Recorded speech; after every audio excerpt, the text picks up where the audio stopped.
El corazón delator de Edgar Allan Poe. Es cierto, siempre he sido nervioso, muy nervioso, terriblemente nervioso. ¿Pero por qué afirman ustedes que estoy loco? La enfermedad había agudizado mis sentidos en vez de destruirlos o embotarlos, y mi oído era el más agudo de todos. Oía todo lo que puede oírse en la tierra y en el cielo. Muchas cosas oí en el infierno. ¿Cómo puedo estar loco entonces? Escuchen y observen con cuánta cordura, con cuánta tranquilidad les cuento mi historia. Me es imposible decir cómo aquella idea me entró en la cabeza por primera vez, pero una vez concebida me acosó noche y día. Yo no perseguía ningún propósito, ni tampoco estaba colérico. Quería mucho al viejo. Jamás me había hecho nada malo, jamás me insultó. Su dinero no me interesaba. Me parece que fue su ojo. Sí, eso fue. Tenía un ojo semejante al de un buitre, un ojo celeste y velado por una tela. Cada vez que lo clavaba en mí se me helaba la sangre. Y así poco a poco, muy gradualmente, me fui decidiendo a matar al viejo y librarme de aquel ojo para siempre. Presten atención ahora, ustedes me toman por loco, pero los locos no saben nada. En cambio, si hubieran podido verme, si hubieran podido ver con qué habilidad procedí, con qué cuidado, con qué previsión, con qué disimulo me puse a la obra. Jamás fui más amable con el viejo que la semana antes de matarlo. Todas las noches, hacia las 12, hacía yo girar el picaporte de su puerta y la abría. Oh, tan suavemente. Y entonces, cuando la abertura era lo bastante grande para pasar la cabeza, levantaba una linterna sorda, cerrada, completamente cerrada, de manera que no se viera ninguna luz, y tras ella pasaba la cabeza. Ustedes se hubieran reído al ver cuán astutamente pasaba la cabeza. La movía lentamente, muy, muy lentamente, a fin de no perturbar el sueño del viejo. Me llevaba una hora entera introducir completamente la cabeza por la abertura de la puerta hasta verlo tendido en su cama. ¿Eh? ¿Es que un loco hubiera sido tan prudente como yo? Y entonces, cuando tenía la cabeza completamente dentro del cuarto, abría la linterna cautelosamente, tan cautelosamente. Sí, cautelosamente iba abriendo la linterna, pues crujían las bisagras, la iba abriendo lo suficiente para que un solo rayo de luz cayera sobre el ojo de buitre.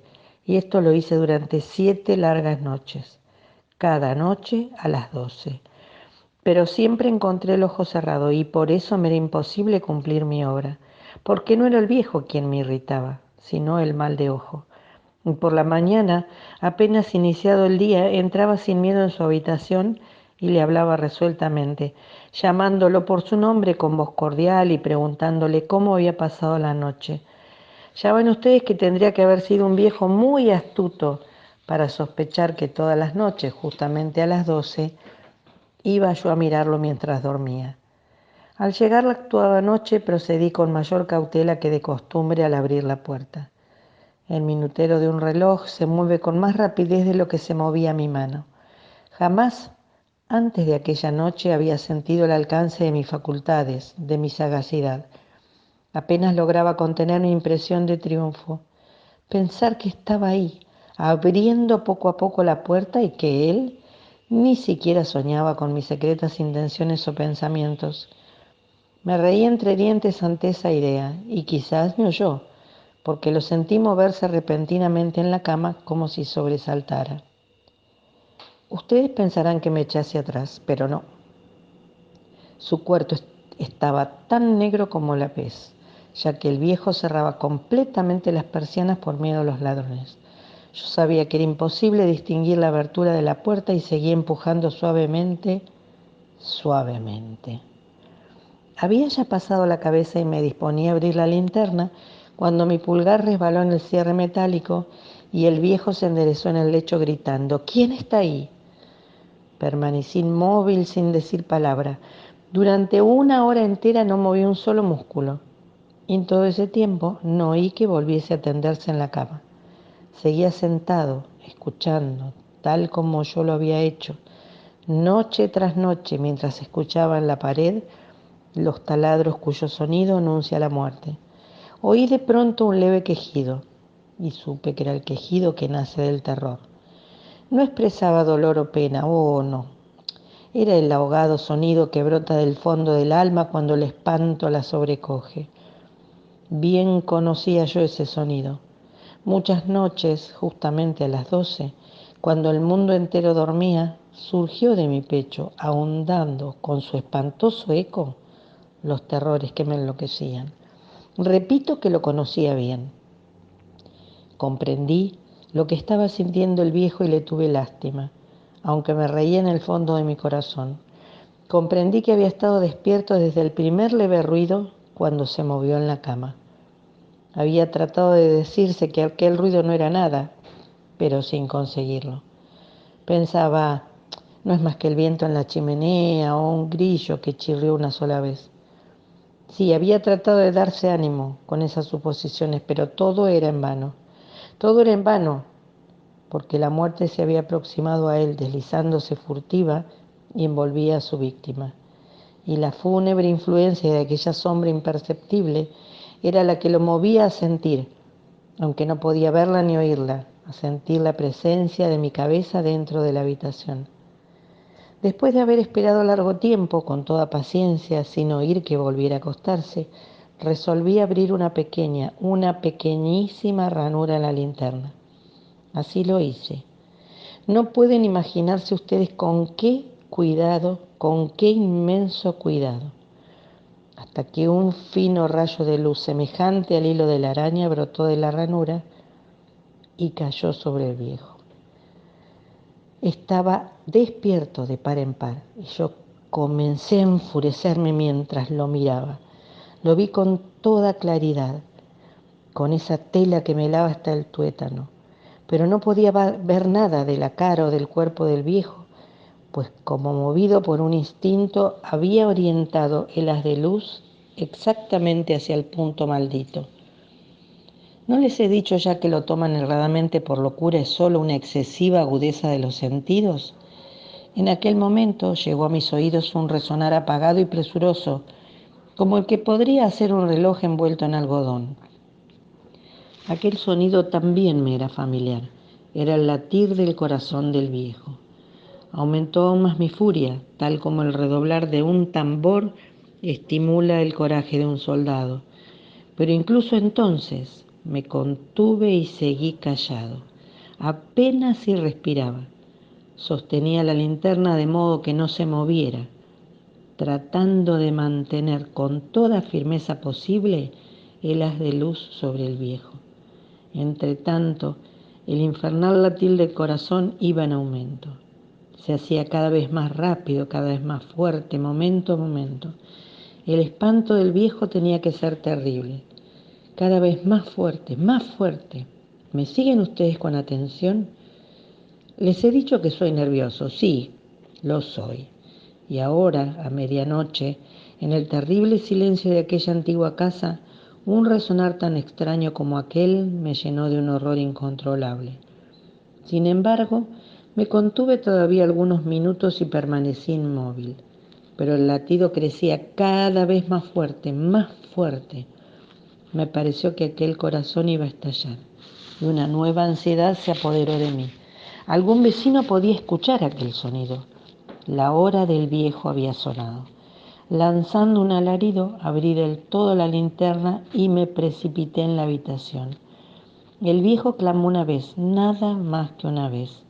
Me bastó un segundo para arrojarlo al suelo y echarle encima el pesado colchón. Sonreí alegremente al ver lo fácil que me había resultado todo, pero durante varios minutos el corazón siguió latiendo con un sonido ahogado. Claro que no me preocupaba, pues nadie podría escucharlo a través de las paredes. Cesó por fin de latir. El viejo había muerto. Levanté el colchón y examiné el cadáver. Sí, estaba muerto, completamente muerto. Apoyé la mano sobre el corazón y la mantuve así largo tiempo. No se sentía el menor latido. Si ustedes continúan tomándome por loco, dejarán de hacerlo cuando les describa las astutas precauciones que adopté para esconder el cadáver. La noche avanzaba, mientras yo cumplía mi trabajo con rapidez, pero en silencio. Ante todo, descuarticé el cadáver. Levanté luego 3 planchas del piso de la habitación y escondí los restos en el hueco. Volví a colocar los tablones con tanta habilidad que nadie hubiera podido advertir la menor diferencia. No había nada que lavar, ninguna mancha, ningún rastro de sangre. Ya era demasiado precavido yo para eso. Había recogido todo. Cuando hube terminado mi tarea eran las 4 de la madrugada, pero seguía tan oscuro como a medianoche. En momentos en que se oían las campanadas de la hora, golpearon a la puerta de la calle. Acudí a abrir con toda tranquilidad, pues ¿qué podía temer ahora? Hallé a 3 caballeros que se presentaron muy civilizadamente como oficiales de policía. Durante la noche, un vecino había escuchado un alarido, por lo cual se sospechaba la posibilidad de algún atentado. Al recibir este informe en el puesto de policía, habían comisionado a los 3 agentes para que registraran el lugar. Sonreí, pues, ¿qué tenía que temer? Di la bienvenida a los oficiales y les expliqué que yo había lanzado aquel grito durante una pesadilla.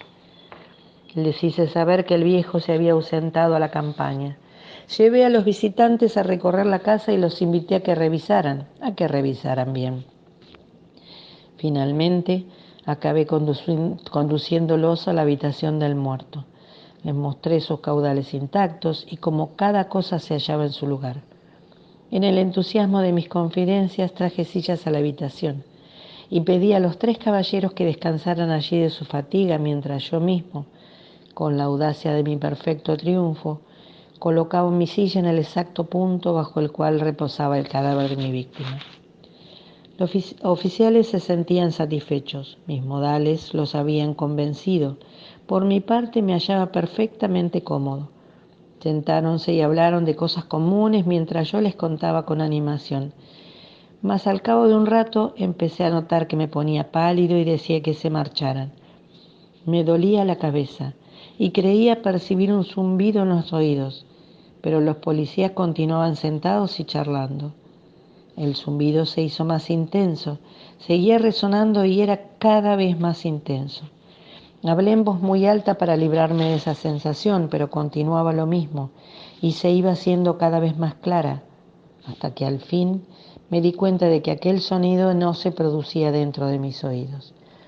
Sin duda debí ponerme muy pálido, pero seguí hablando con creciente soltura y levantando mucho la voz. Empero el sonido aumentaba, ¿y qué podía hacer yo? Era un resonar apagado y presuroso, un sonido como el que podría ser un reloj envuelto en algodón. Yo jadeaba, tratando de recobrar el aliento, y sin embargo, los policías no habían oído nada. Hablé con mayor rapidez, con vehemencia, pero el sonido crecía continuamente. Me puse en pie y discutí sobre insignificancias en voz muy alta y con violentas gesticulaciones, pero el sonido crecía continuamente. ¿Por qué no se iban? Anduve de un lado a otro a grandes pasos, como si las observaciones de aquellos hombres me enfurecieran, pero el sonido crecía continuamente. ¡Ay, por Dios! ¿Qué podía hacer yo? Lancé espumarajos de rabia, maldije, juré, balanceando la silla sobre la cual me había sentado. Raspé con ella las tablas del piso, pero el sonido sobrepujaba a todos los otros y crecía sin cesar. ¡Más alto, más alto, más alto! Y entre tanto los hombres seguían charlando plácidamente y sonriendo. ¿Era posible que no oyeran? ¡Santo Dios, no, no! Claro que oían y que sospechaban, sabían, y se estaban burlando de mi horror. Sí, así lo pensé, y así lo pienso hoy. Pero cualquier cosa era preferible a aquella agonía. Cualquier cosa sería más tolerable que aquel escarnio. No podía soportar más tiempo sus sonrisas hipócritas. Sentí que tenía que gritar o morir, y entonces otra vez, escuchen, más fuerte, más fuerte, más fuerte. Basta de fingir, malvados, aullé. Confieso que lo maté. Levanten esos tablones, ahí, donde está latiendo su horrible corazón.